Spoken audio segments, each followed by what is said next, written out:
Welcome back to the Brahmin Word, and we are continuing to set up the first plague in Egypt. And today we're going to get actually really close. We're going to do the immediate context to the first plague in Egypt.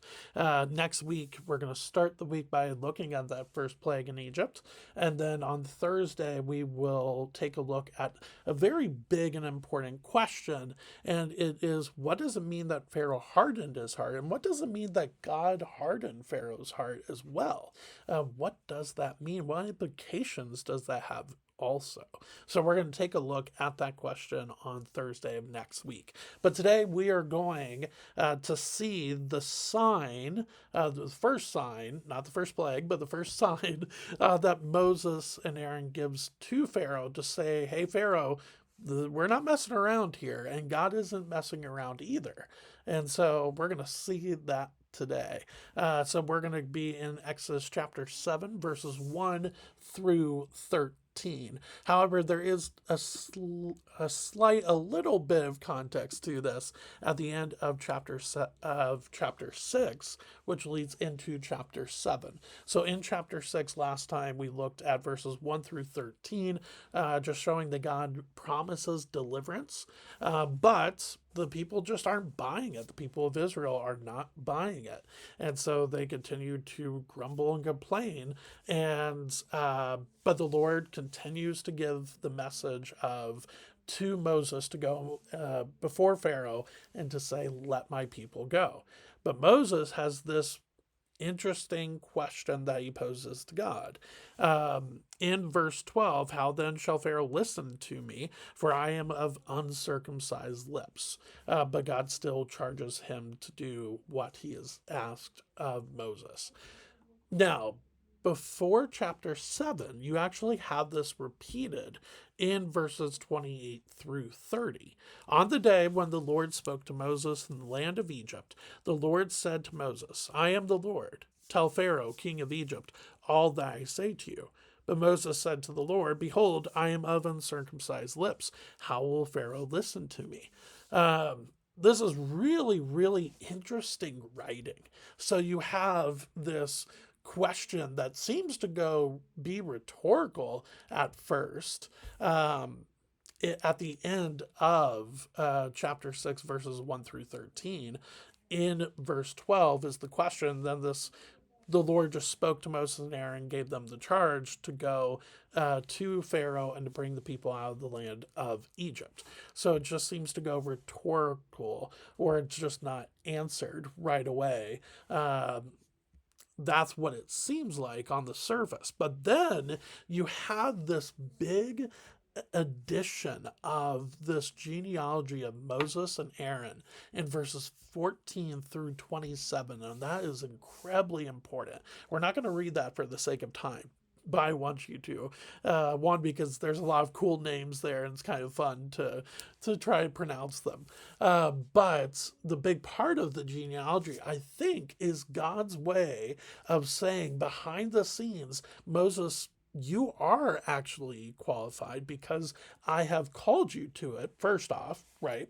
That's a big deal. But then two, he is a descendant of Levi, one of the sons of Jacob, and Levi's line becomes the priest for Israel. The priestly line of Israel, really starting with Aaron.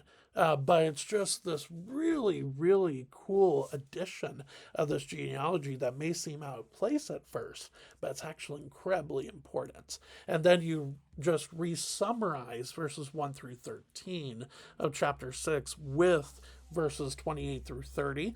And so you have the question again, behold, I'm of uncircumcised lips. How will Pharaoh listen to me? And again, the uncircumcised lips, it doesn't mean that Moses is not circumcised. He actually was in chapter 4, maybe not in the same time frame as Jewish law will eventually show, but he was circumcised. So when he says uncircumcised lips, he just means that he does not feel like he is worthy of the call that God has given to him. He does not feel set apart for that.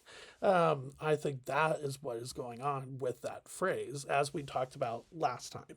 But then God answers this time. Instead of giving a vague, and God told them the charge to go, here he's giving them a little bit more of an insight what to do.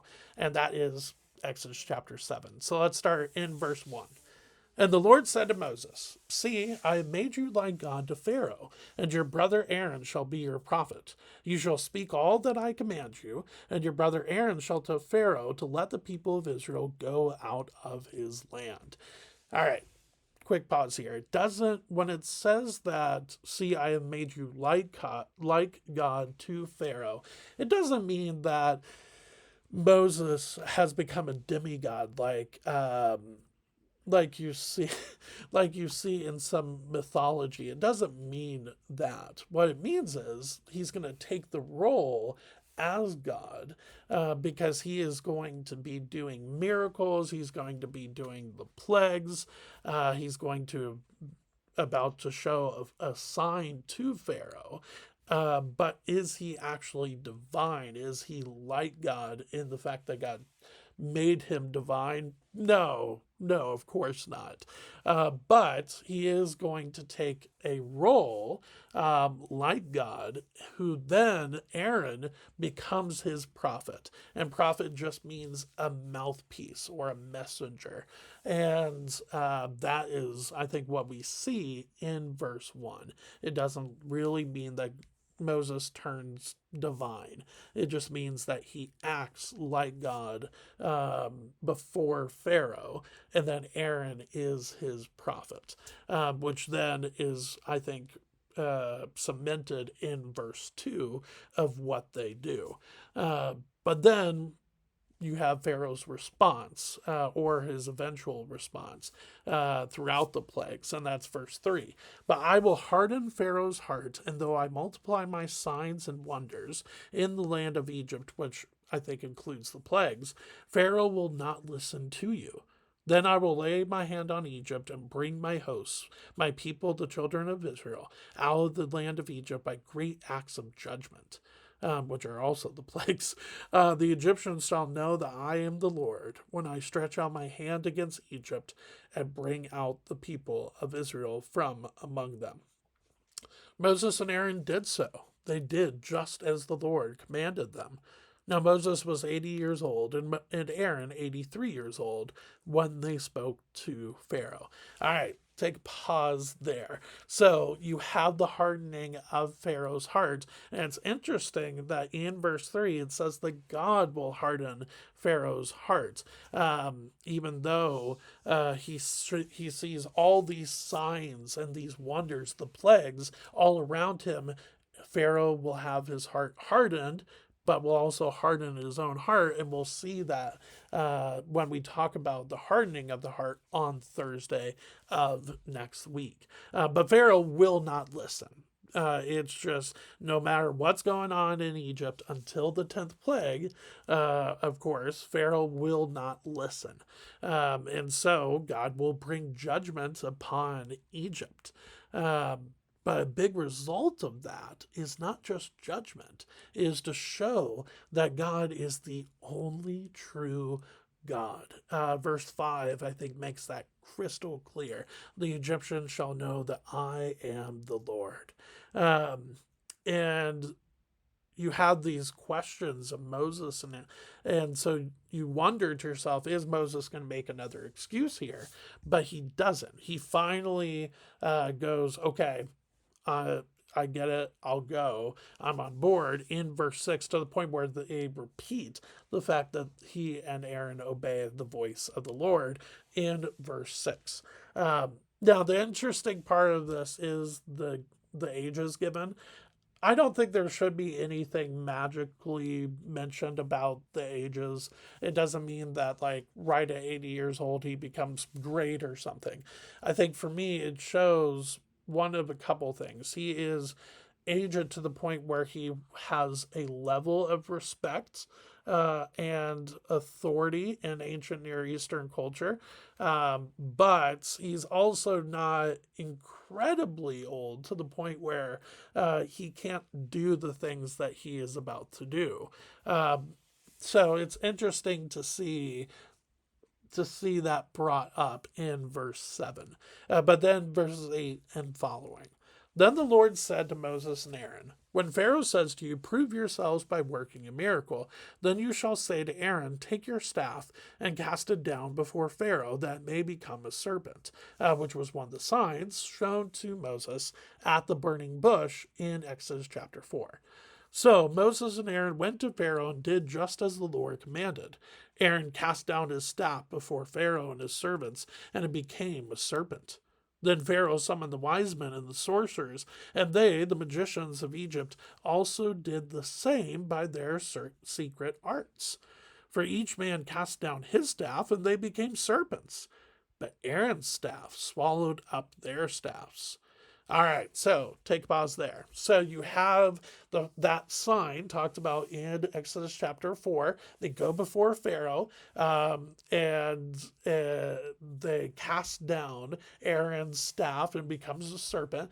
But then you have the servants of Pharaoh, and specifically wise men and sorcerers who do the same things by what is called secret arts. All right, secret arts are really, really interesting here. It is really just getting, I think, to the point of demonic activity at that point. It's not that it is a divine action by another god, because, well, there is no other God. As the Lord is going to show throughout all the plagues, God is the only true God.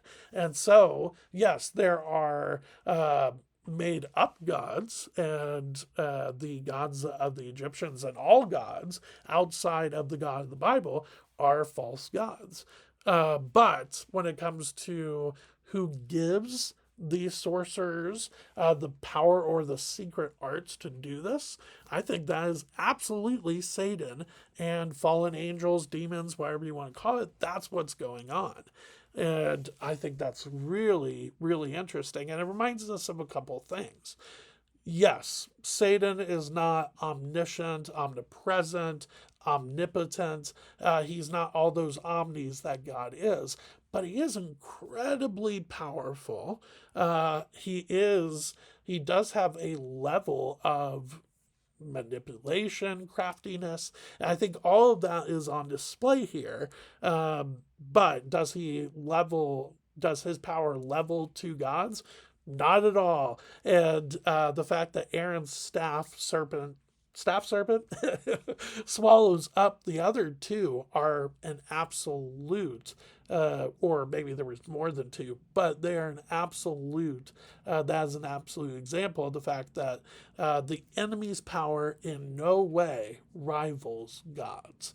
And I think that's incredibly important to see with this of Aaron's staff serpent eating the others. But even with that being shown to him right in front of his face, verse 13, still Pharaoh's heart was hardened, and he would not listen to them as the Lord had said. And again, we will talk about the hardening of hearts and what that could mean, and the implications of that on Thursday of next week. But we see this first sign before Pharaoh. God shows who he is and that you should not mess with him, but Pharaoh does not listen. And that then leads right into the first plague. And we will take a look at that next week on Tuesday. But thanks for spending a little bit of time with me today as we see God's power on display, but that he also, again, is with Moses and will guide him through the plagues that are about to happen. So thank you for spending a little bit of time with me today. I will see you next week. Thanks.